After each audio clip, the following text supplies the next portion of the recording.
They were designed to be the best. They met enemies face to face, endured tragedies and enjoyed victories. They went down in history due to the bravery of their crews. They are the ships that deserve to be called naval legends.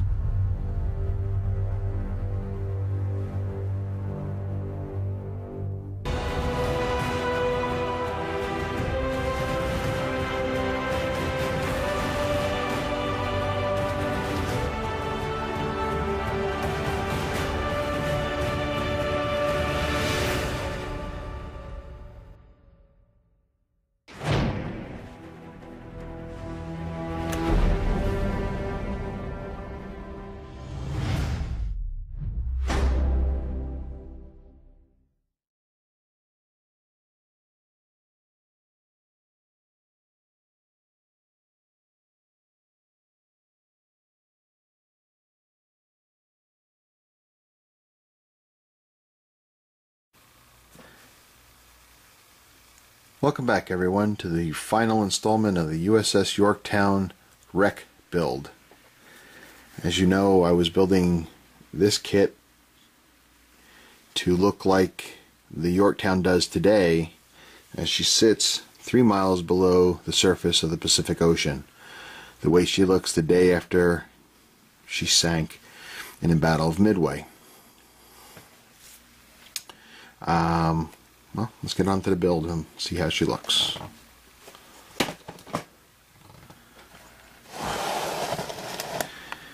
There she is. Nice sandy bottom, barren floor. Take a look in.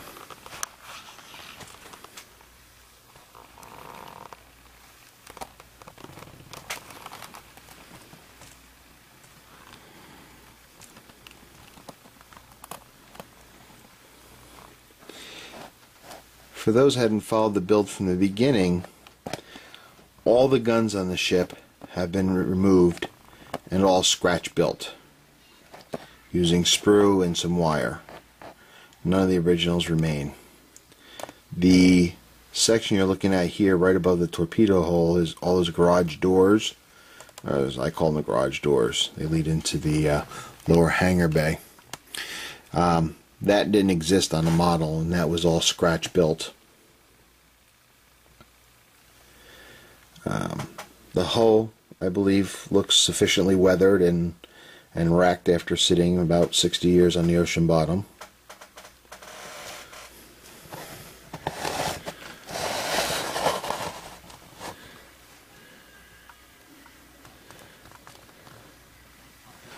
Almost all the guns actually on this section here are all scratch built. They didn't exist on the kit. That's the gun here, here, and the two down here. Those didn't exist on the original kit. Had to be scratch built.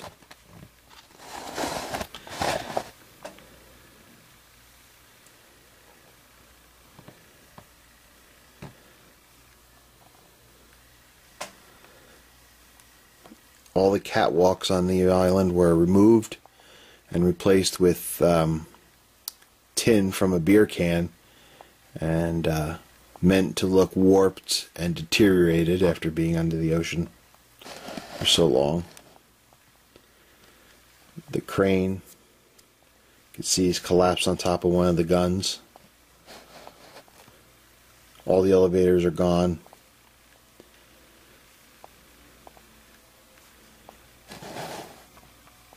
The rear section of the flight deck is missing, torn off during its plunge.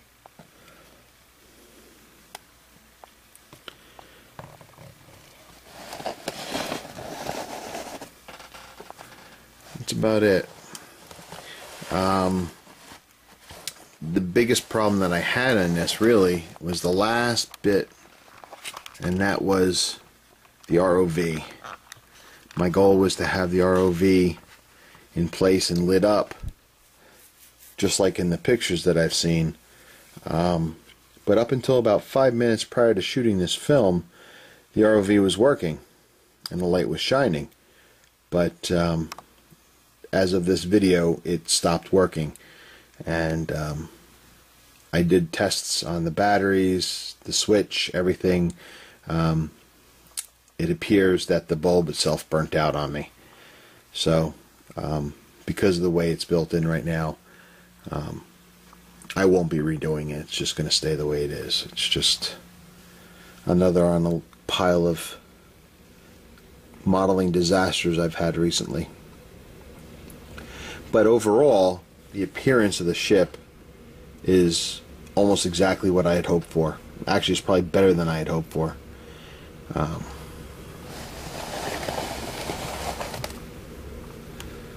Getting on the flight deck here.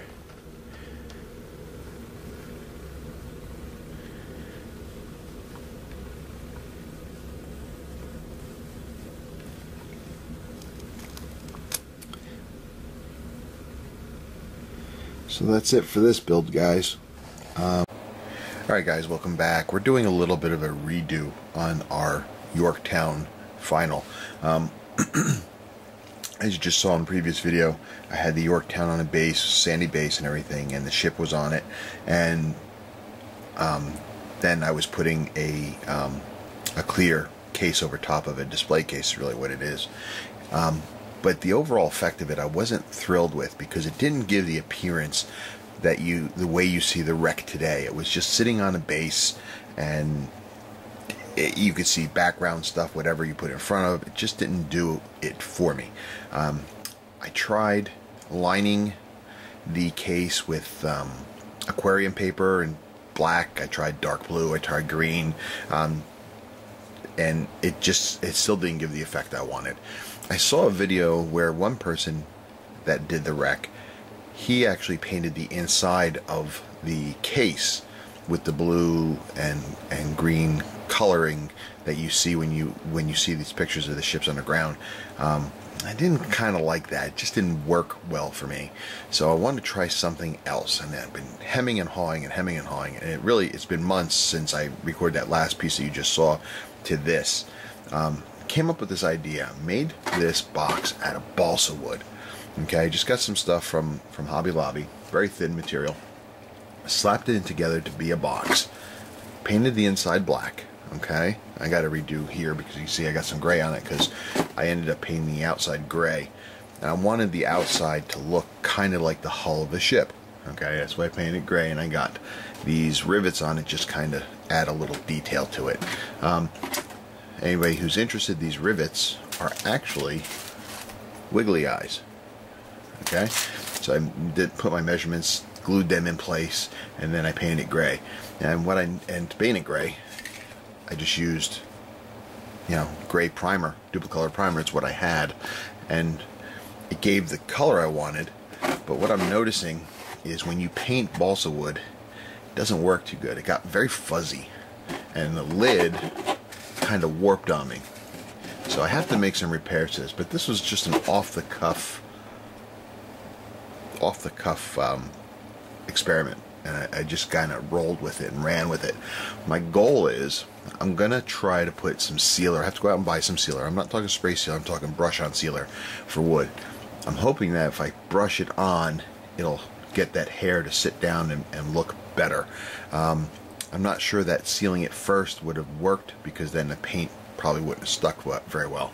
But we've got the gray, and then I'm going to go back, and I tried reinforcing this with other balsa wood, and again it's still warped. So what I'm going to probably do is remove some of this stuff, and I'm going to use some sort of metal. I'm going to find some somewhere that'll force the lid to be square again and flat. Okay, the goal is put a piece of plastic on the inside. I've got some clear plastic here. Put that on the inside, and then take a light source from the top, and shine it through and give it a reflective look, and hopefully that will give it the eerie look as the ship sits today. For now, I gotta get my box fixed, because my box is a little cattywampus right now, but we're getting there. But it's designed right now to fit the ship in it, and then I gotta put the light source in it, fix this up so the light doesn't leak out of it, and then we'll go from there. So stay tuned. We'll be right back. Alright, we're back, and what I'm trying to do here is I'm trying to give it the effect, when you look at this ship, you have the same effect as Bob Ballard did when he went down on the wreck with his ROVs and stuff like that. And if you notice any kind of wrecks, when you look at the Titanic documentaries and stuff like that, or any other wreck documentary, when they go down there, the wreck, they shine the lights and you see the wreck, and everything, the water around it's like this blue green swirling stuff, kind of like the light coming through from above. Now I realize the Yorktown is 3 miles below the surface and there is absolutely no light whatsoever. It's pitch black, but I can't just put it in pitch black and say, hey, dig this. It's not going to work. So I want to make that eerie water effect that you see when you look at wrecks. So what I did is, to get that, you know, we made the box as you saw, and it's going to make everything dark. Then what I did is I took this piece of plastic. I can't remember where I found this from. It's got some writing on it. I can't even remember where I found this, but I cut it out to size. It's going to fit in the box. And then I coated it with Mod Podge. I just took a big old brush. I just slopped it all over the place, let it dry. Then I slopped it on there again a second time and let it dry. So now, as you see, or if you look through here, it's no longer clear, right? I mean, it's clear, but it's kind of blurry and warbly and warbly. Is that a word? Either way, you kind of get what I'm saying. It's all kinds of, you know, messed up. So now what I want to do is I'm going to take this, now that it's dry, and I'm going to take my Tamiya blue and green, and we're going to spray it all over this, just randomly spray it all over. And then the idea is I'm going to pass light through the top of this, and that should reflect blue-green underneath and on top of the wreck and give it that eerie underwater look. Stay tuned, I'll be right back. Okay, so here's what I did. As you can see, I took my Tamiya clear green and blue, loaded them up into the old airbrush, and just randomly just painted a pattern. So now I got this blue-green thing going on here, adding to the effect of the Mod Podge, and I'm hoping that when you shoot light through it, it's just going to diffuse it, and it's going to just cause it to go all over the place and give it a really eerie effect to the model. Stay tuned. Okay guys, we're back for the final. I promise this is the last we're going to see of this build. It's kind of dragged on for way too long, but in the end I'm happy with it, okay? And here's what we got. We got our box. I found some floor sealer, actually, what it was, for painted floor, like steps, you paint your steps. The sealer goes on, keeps the paint from getting worn off over, you know, years of traffic. I found some of that, and I was able to coat it, and it laid down some of the fuzziness, so it's a lot better. And the other kind of thing it did too is, if you remember, this lid was really cattywampus, man, and it made it better. Okay, not perfect, but it's better. I still have plans to go out and get some reinforcement material that is going to put it back into the way it's supposed to be.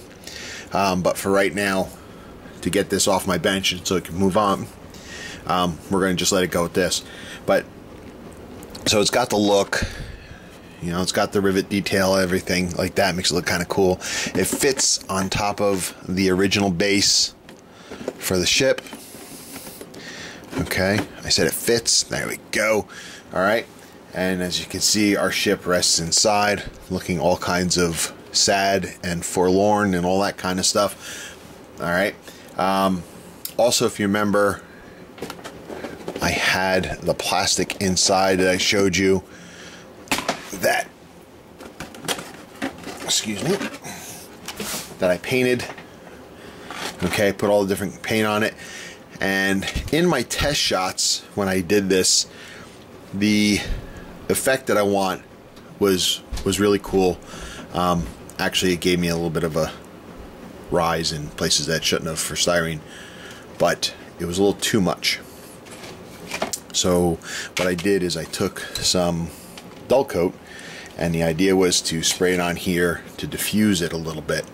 Then when I tried it, the light coming through was just one color. You didn't see a differentiation between the blues and yellows. So I had to strip the clear coat off and then put it back in, and it works.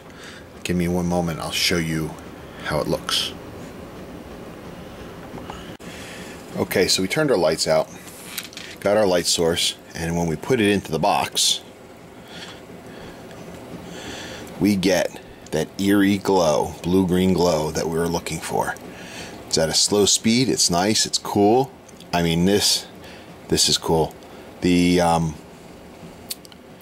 effect through the video camera just isn't as cool as it is in person, but man, is it wicked cool. It really, really makes the wreck look eerie. Very cool. See,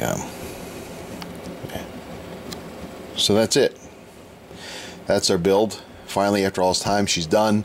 I'll put some stills up after this video, and then we'll move on to the next project. So till next time, guys, press on with pride.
Finally reaches bottom, over 3 miles deep. There it is. Straight ahead. Change your range scales in on OAS. How she blows. It's definitely Yorktown. I'm laterally left.